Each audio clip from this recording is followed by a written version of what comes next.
Dr. Carlson, you have mentioned in some parts that obviously we're standing on the foot all day long, or while we're sitting. But anyway, when we are standing, we're standing. The foot is carrying the whole thing. How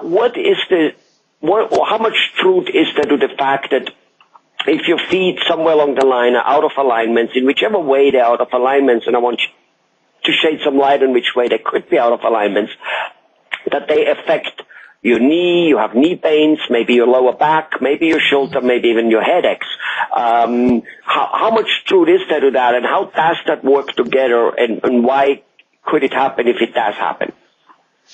All right, that is a very true statement. If your foot is out of alignment or you have some foot problems, when we walk, it's called the kinetic chain. Anatomically, we walk upright. That whole story, the foot bone's connected to the ankle bone to the knee bone, and that childhood nursery rhyme is very true. Actually, everything affects it. It's what we call the kinetic chain. So if we do have a malalignment with our foot, it can extend up to our ankle, and then it can affect your knee, because what happens is you're not walking correctly. The forces are being shifted. One part of the knee is under more stress than the other.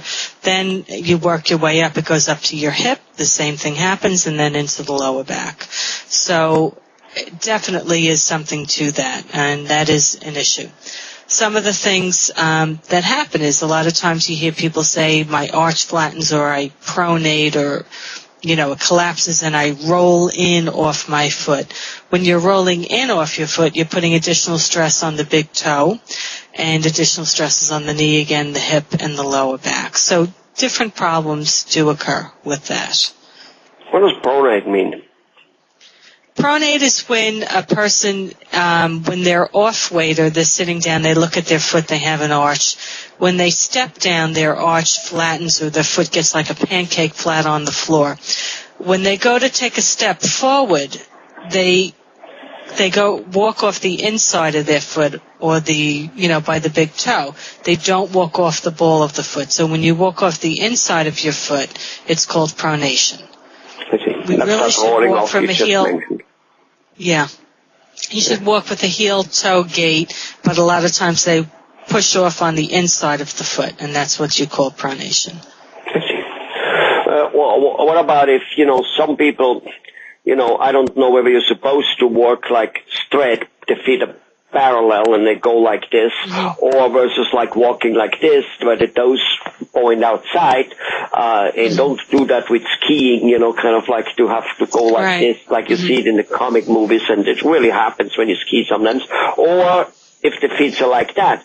Either way, I can assume that the knee and even the hips need to kind of like then adjust what is down here to up there, because otherwise I guess you kind of like, you're like a pretzel.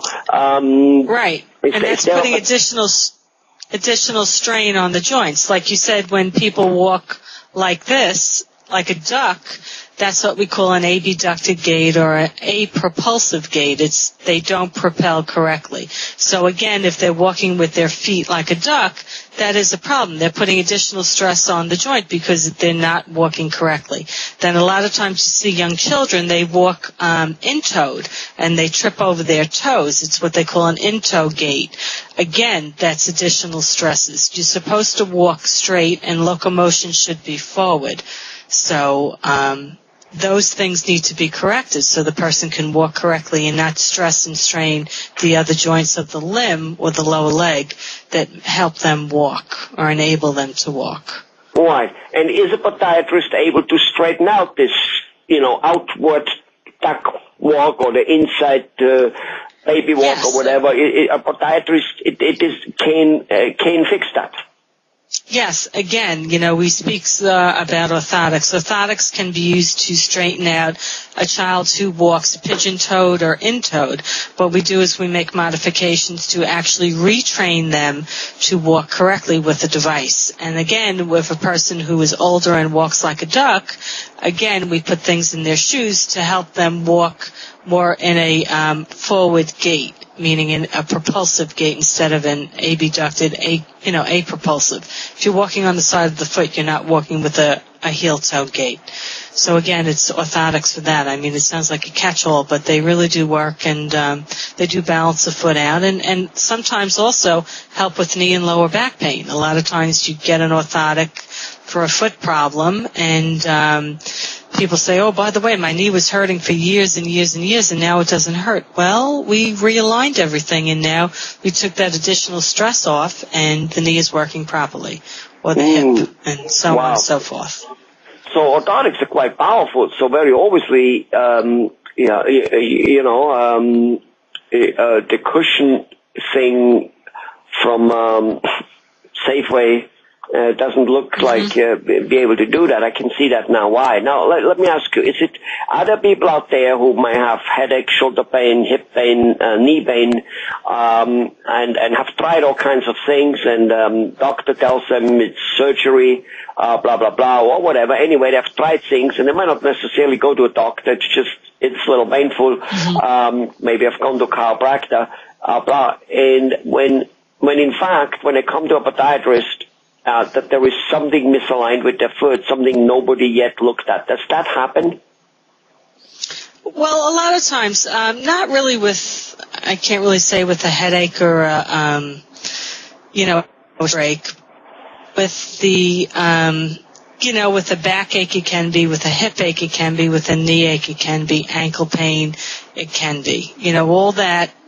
Complaints. So many people complain about my knee hurts, my hip hurts, and lower back is another big issue.